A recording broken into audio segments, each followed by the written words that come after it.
여러분, 안녕하세요. 오늘은 정말 중요한 이야기를 들고 왔습니다.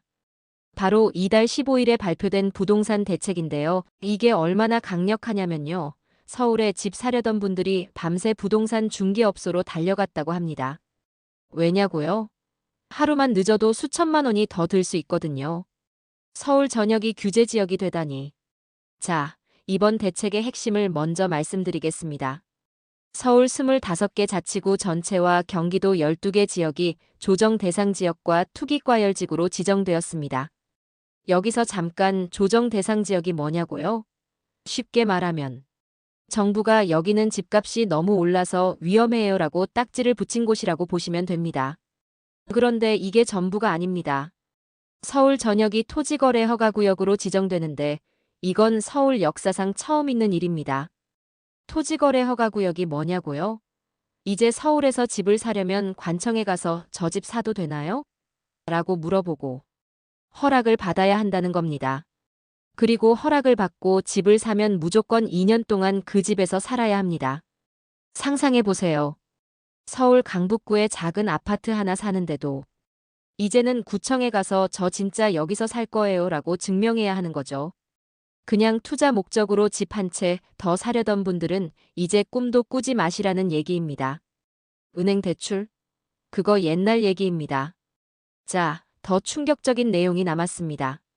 수도권과 규제 지역에서 시가 15억 원을 넘고 25억 원 이하인 주택은 주택담보대출 한도가 4억 원으로 25억 원을 넘는 주택은 2억 원으로 축소됩니다.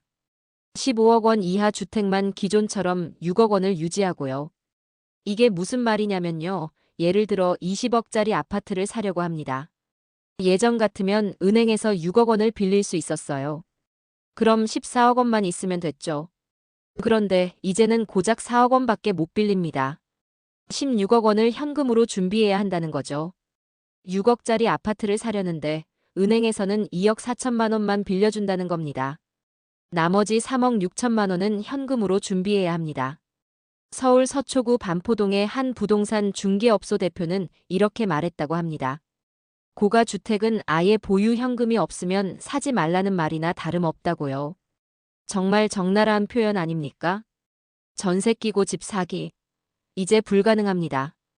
여기서 끝이 아닙니다. 많은 분들이 갭 투자라고 들어보셨을 겁니다. 전세를 끼고 집을 사는 건데요. 예를 들면 10억짜리 집인데 전세가 7억이면 3억만 있어도 집주인이 될 수 있었죠. 그런데 정부가 이번에 전세 끼고 집 사는 것을 전면 금지하는 초강수를 뒀습니다. 1주택자가 규제 지역에서 전세 대출을 받으면 전세 대출 이자 상환분이 총 부채 원리금 상환 비율에 반영됩니다. 총 부채 원리금 상환 비율이라는 긴 이름인데요. 쉽게 말하면 여러분이 버는 돈에서 빚 갚는 데 쓰는 돈이 얼마나 되는지 따지는 겁니다. 이게 높으면 대출을 못 받거나 적게 받게 되죠. 더 가관인 건 규제 지역에서 3억 원이 넘는 아파트를 사면 기존에 받았던 전세 대출을 갚으라고 합니다. 그러니까 전세로 살다가 집을 사려면 전세금을 다 반환하고 나와야 한다는 거예요. 자금 여력이 없으면 집을 아예 사지 말라는 뜻이죠. 취득세가 8배로 뛴다고요? 세금 이야기도 빼놓을 수 없습니다. 16일부터 1주택 보유자가 규제 지역에서 집을 한 채 더 사면 취득세가 8%입니다. 15일까지는 1%였어요. 그러니까 시가 5억 원짜리 아파트를 15일까지 사면 500만 원만 내면 되는데 16일부터 사면 4천만 원을 내야 합니다. 무려 8배 차이입니다. 그래서 어떤 일이 벌어졌냐면요. 15일 밤 11시까지 부동산에서 계약서를 쓰는 사람들이 있었다고 합니다. 내일 하려던 계약을 오늘 밤에 급하게 한 거죠. 하루 차이로 수천만 원이 달라지니까요. 3주택 이상 보유자는 어떻게 되냐고요? 취득세가 무려 12%입니다.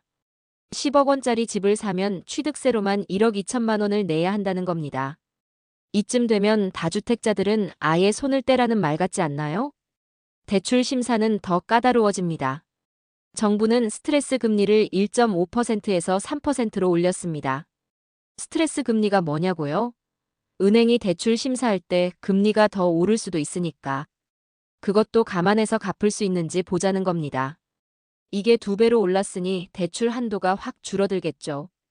연소득 5천만 원인 사람이 기존에는 2억 9,400만 원을 빌릴 수 있었는데 이제는 2억 5,100만 원으로 4,300만 원이 줄어듭니다. 연소득 1억 원이면 5억 8,700만 원에서 5억 100만 원으로 8,600만 원이나 줄어듭니다. 상가나 오피스텔 같은 비주택도 예외가 아닙니다. 토지거래 허가구역에서는 상가나 오피스텔 담보대출도 주택담보인정 비율이 40%로 제한됩니다. 10억짜리 상가를 사려면 4억까지만 빌릴 수 있고 6억은 현금으로 준비해야 한다는 거죠. 청약도 어렵고 전매도 막혔습니다. 아파트 청약을 준비하시는 분들도 주목하셔야 합니다. 규제 지역에서는 청약 통장 가입 후 2년이 지나야 하고 과거 5년 이내에 당첨된 적이 없어야 1순위 자격이 생깁니다. 그리고 조정 대상 지역에서는 85제곱미터를 넘는 아파트의 절반을, 투기과열지구에서는 80%를 가점제로 뽑습니다. 분양권 전매는 어떻게 되냐고요? 16일부터 규제 지역에서는 분양권 전매가 즉시 제한됩니다. 다만 15일 이전에 이미 분양권을 가지고 있던 사람은 한 번만 팔 수 있습니다. 그 뒤로는 완전히 막힌다는 거죠. 재건축이나 재개발도 마찬가지입니다. 규제 지역에서는 조합원 지위를 다른 사람에게 넘기는 것도 금지됩니다. 조합원 자격으로 분양받을 권리를 사고 파는 게 막힌다는 겁니다. 왜 이렇게까지 하는 걸까요? 정부가 이렇게 강력한 대책을 내놓은 이유가 뭘까요? 김윤덕 국토교통부 장관은 주택시장 안정의 골든타임을 놓치면 국민들의 내 집 마련과 주거 안정이 더욱 어려워질 수 있다고 말했습니다. 실제로 올해 8월 기준으로 보면 서울 성동구는 0.98%, 광진구는 0.72%, 양천구는 0.6%씩 집값이 올랐습니다. 한강을 끼고 있는 지역들이 특히 많이 올랐죠. 경기도도 마찬가지입니다. 성남 분당구는 1.17%, 안양 동안구는 0.88%, 과천시는 0.87%씩 올랐습니다. 정부 입장에서는 이렇게 집값이 계속 오르면 서민들은 영영 집을 못 사게 되고 부동산에만 돈이 몰려서 경제 전체가 망가진다고 본 거죠. 그래서 아예 확실하게 틀어막기로 한 겁니다. 현장은 패닉 상태입니다. 이번 대책으로 서울 156만 가구, 경기 12개 지역 74만 가구, 총 230만 가구가 규제 지역으로 묶입니다. 엄청난 숫자죠. 서울 노원구의 한 부동산 중개업소는 이렇게 전했습니다. 저가 아파트는 대출에 큰 문제가 없어도 취득세가 8배가 되는데 어떻게 매수를 하겠느냐. 20일 토지거래 허가구역 지정 전까지 막판 갭 투자 수요가 몰릴 수 있지만 다주택자는 당장 취득세 부담 때문에 매수가 쉽지 않을 것이다. 당분간 거래가 거의 끊길 것 같다고요. 그렇습니다.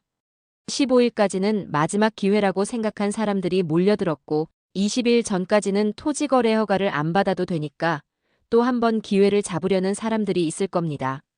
하지만 그 이후로는 정말 거래가 뚝 끊길 것 같다는 게 현장의 분위기입니다.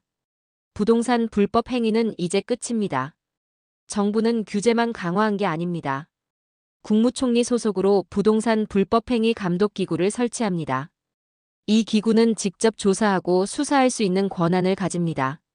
국세청은 30억 원 이상 초고가 주택 취득과 증여 거래를 전수 검증하고 경찰청은 전국 841명 규모의 부동산 범죄 특별 단속반을 편성합니다. 집값 조작, 부정 청약, 재개발 비리 등을 집중적으로 단속하겠다는 겁니다. 가격 띄우기는 어떻게 하냐고요? 허위로 높은 가격에 거래 신고를 하고 나중에 슬쩍 취소하는 수법인데요. 이것도 이제 기획조사 대상입니다.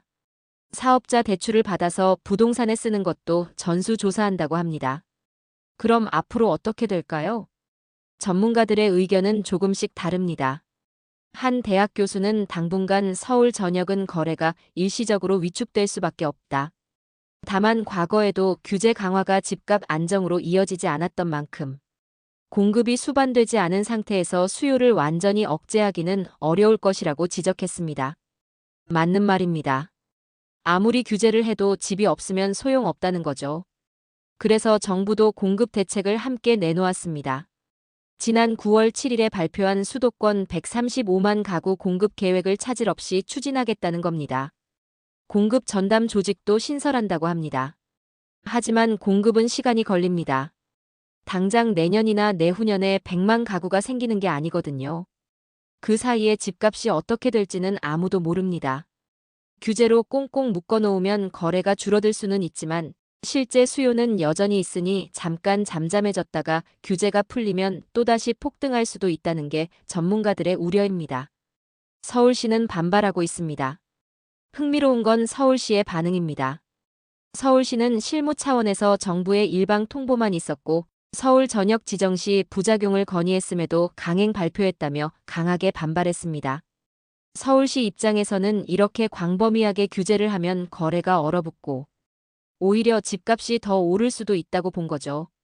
실제로 과거에도 규제를 강화했다가 풍선 효과가 생긴 적이 있습니다. 강남을 규제하니까 강북이 오르고 서울을 규제하니까 경기도가 오르는 시기였죠. 이번에는 서울 전역과 경기 주요 지역을 한꺼번에 묶었지만 과연 효과가 있을지는 지켜봐야 할 것 같습니다. 정리하자면. 자, 오늘 내용을 정리해 볼까요? 10월 15일 정부가 역대급 부동산 규제를 발표했습니다. 서울 전역과 경기 12곳이 규제 지역이 되었고 집을 사려면 관청의 허가를 받아야 하며 2년간 의무적으로 살아야 합니다. 대출 한도는 대폭 줄었고 전세 끼고 집 사기는 사실상 불가능해졌습니다. 취득세는 8배에서 12배까지 뛰었고 청약과 전매도 까다로워졌습니다. 이 모든 규제의 목적은 하나입니다. 투기 수요를 막고 실수요자를 보호하겠다는 것이죠. 하지만 과연 이 규제가 집값을 잡을 수 있을지 아니면 거래만 얼어붙이고 집값은 오히려 더 오를지는 시간이 지나봐야 알 것 같습니다. 한 가지 확실한 건 이제 서울에서 집을 사려면 정말 많은 현금을 가지고 있어야 한다는 겁니다. 대출로 집 사는 시대는 끝났다고 봐도 무방할 것 같습니다. 현금 부자만 집을 살 수 있는 시대, 여러분은 어떻게 생각하시나요? 지금까지 10월 15일 부동산 대책에 대해 자세히 알아봤습니다. 시청해주셔서 감사합니다. 구독, 좋아요, 알림 설정은 큰 힘이 됩니다.